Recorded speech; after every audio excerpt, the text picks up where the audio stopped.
கரூரில் கோடை காலத்தில் 1 மணி நேரமாக முகப்பு விளக்குகள் எரிந்து கொண்டிருந்ததால் காரின் என்ஜின் சூடேறி கருகியது. 2 வாகனங்களில் வந்த தீயணைப்பு வீரர்கள் போராடி தீயை அணைத்தனர். நாமக்கல் மாவட்டம் பரமத்தி வேலூர் பகுதியைச் சேர்ந்தவர் கந்தசாமி.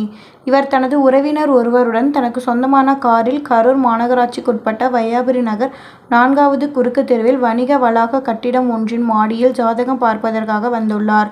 அங்குள்ள ஜோசியர் வெளியே சென்ற காரணத்தால் சுமார் 1 மணி நேரம் காத்துக் கொண்டிருந்தனர். அப்போது சாலையில் நிறுத்தப்பட்டிருந்த காரின் முன்பக்கம் அமைந்துள்ள என்ஜின் பகுதி திடீரென்று தீப்பிடித்து எரிய ஆரம்பித்துள்ளது. அதனை கண்ட அப்பகுதியினர் கரூர் தீயணைப்பு நிலையத்திற்கு தகவல் தெரிவித்ததன் அடிப்படையில் 2 தீயணைப்பு வாகனங்களில் வந்த தீயணைப்பு வீரர்கள் சுமார் அரை மணி நேரமாக போராடி தண்ணீரை பீய்ச்சி அடித்து தீயை கட்டுக்குள் கொண்டு வந்தனர். ஆனால் அதற்குள் காரின் என்ஜின் பகுதி எரிந்து கருகியது.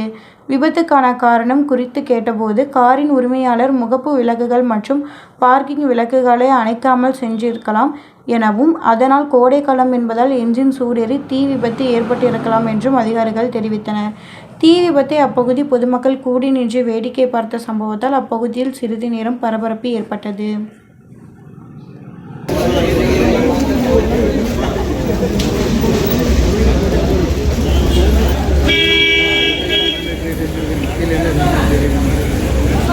Yeah,